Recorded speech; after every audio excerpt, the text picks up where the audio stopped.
قل هل يستوي الذين يعلمون والذين لا يعلمون إنما يتذكر أولو الألباب. وقال تعالى يرفع الله الذين آمنوا منكم والذين أوتوا العلم درجات. وقال تعالى في مقام آخر إنما يخشى الله من عباده العلماء. وقال النبي صلى الله عليه وسلم من سلك طريقا يلتمس فيه علما سهل الله له طريقا إلى الجنة. وقال النبي صلى الله عليه وسلم في موضع آخر من يرد الله به خيرا يفقهه في الدين. صدق الله العظيم وصدق رسوله النبي الكريم.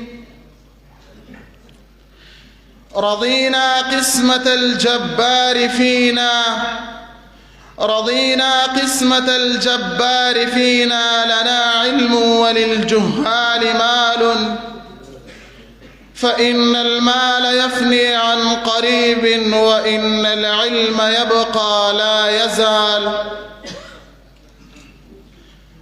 رفیقان ہم سفر و شنندگان محترم، در مجلسی که اساتذه کرام و مهمانان گرامی حاضرند، با آن که منشی و بیان منشی خواهم که پیش شما حضرات بر موضوع فضیلت علم حسب توفیق خود قدر بیان کنیم. واستعینوا بالله هو الموفق والمعین. برادران محترم، مولای کریم در کلام خود می فرماید قل هل يستوي الذين يعلمون والذين لا يعلمون انما يتذكر اولو الالباب. برابر است تو بفرما ای رسول خدا صلی الله علیه و سلم که آیا آن کسی که داناست و آن کسی که دانا نیست؟ در کلام مولای کریم کلمه هل استفهام انکاری است، یعنی هرگز برابر نیست آن کسی که داناست و آن کسی که دانا نیست. در دیگر جا الله رب العزت می فرماید یرفع الله الذین آمنوا منکم والذین اوتوا العلم درجات.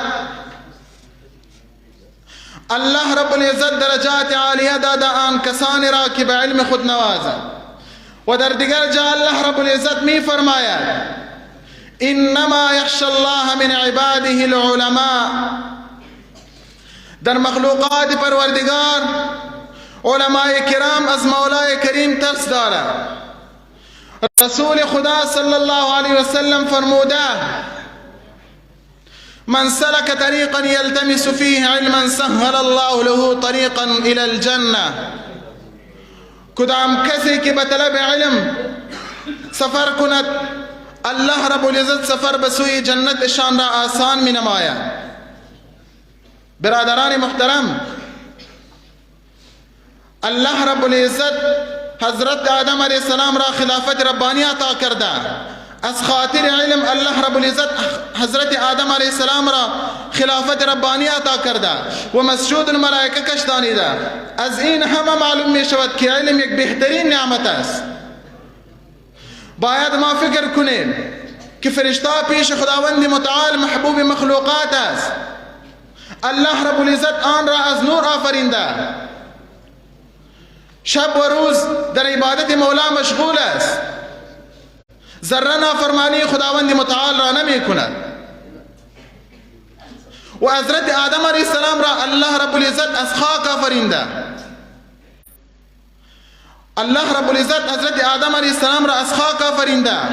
آخر باز هم الله رب العزت فرشته را حکم می کند که شما پیش حضرت آدم علیه السلام سجده کنید.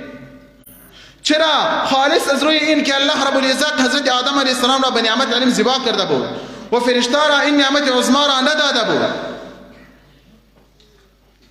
برادران محترم، کدام مقامی که الله رب العزت خواندان علم را عطا کرده در گمان من دیگر کسی را عطا نکرده باشد. از این وجه فرمان رسول خدا صلی الله علیه وسلم است من خرج في طلب العلم فهو في سبيل الله حتى يرجع. کدام کسی که از خانه خود به طلب علم سفر کند، از خانه خود روان شود تا که پس به طرف خانه خود رجوع نکرده باشد، تا آن وقت سفر او در راه الله جل جلاله حساب می شود. برادران محترم، در کار است که ما و شما از این نعمت عظما را قدرش کنیم که چه رقم برای این علم امام ابو حنیفه رحمه الله خود را وقف کرده بود. امام ابو حنیفه رحمه الله خود را وقف کرده بود، چنانچه امام یوسف رحمه الله و امام محمد رحمه الله. بس من تقریر خود را در یک شعر خلاص میکنم.